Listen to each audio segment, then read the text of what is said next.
What happens if we give children the possibility to decide for themselves what they want to learn and how they want to spend their days, every day, every minute, throughout their entire time in school?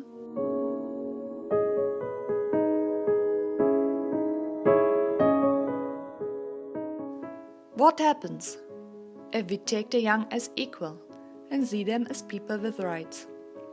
With the right to think for themselves, with the right to speak their own minds, and with the right to create their own environment.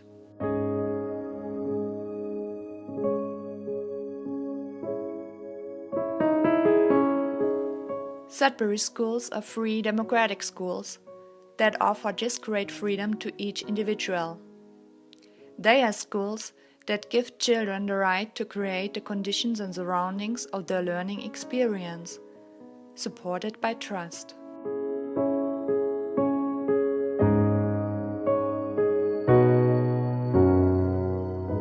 Many people ask, will this not lead to total chaos? Will the students eventually learn anything? What happens to them after their time at Sudbury? How do they cope with life? To find an answer to these important questions, I went on a journey around the world to spend time in 9 different Sudbury schools. I traveled through Germany, to Netherlands, Denmark, Israel, and to the United States, where I stayed and lived in most schools for several weeks.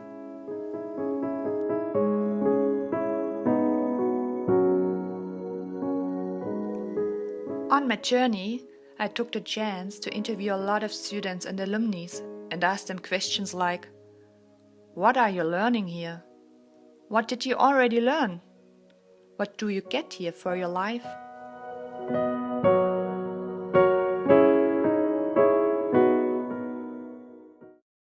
You have to be like the master of your own life. And the thing is, if you doesn't learn that while you're a child or something, it's going to be harder when you're going to grow up. And in that way, you're going to depend on others to tell what you're going to do. Sudbury starts a process in your life where you rethink everything. You start thinking about yourself, about your surroundings, about the way things interact, instead of being focused on something that's normally called learning, like when you try to get words in your head, which you have to learn from your teacher, instead of what is my role in the world and what am I going to do and what choice do I make and what are the consequences.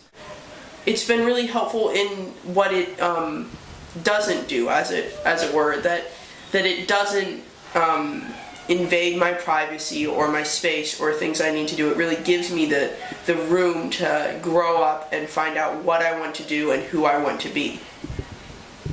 Learning is like, you learn from everything. So I think learning is living, pretty much. Whatever you do, you're going to learn from it a little bit. The school really helps me with my dyslexia. It gives me the place and time that I need, and no one's trying to push me forward, and really no one's asked me, do you want to learn, I have the time that I will take on myself to learn, and I will wait and see if I really understood what I read, and the school has really helped me to take my time and to do it with my will.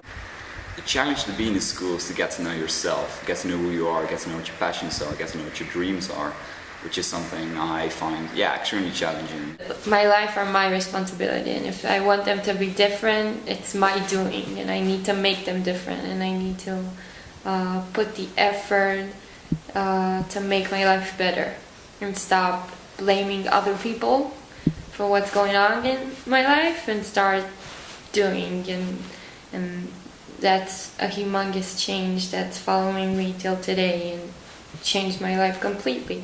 The fact that Fairhaven gave me a sort of self-reflection and passion and responsibility, or allowed me to experience that freely within my own time and myself, is a really cool thing, and I carry that with me.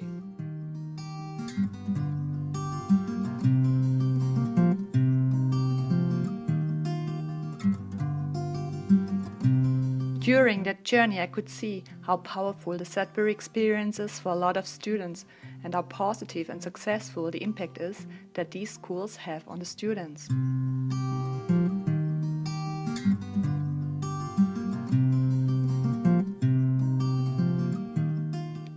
I set out on a search for meaning on behalf of the children.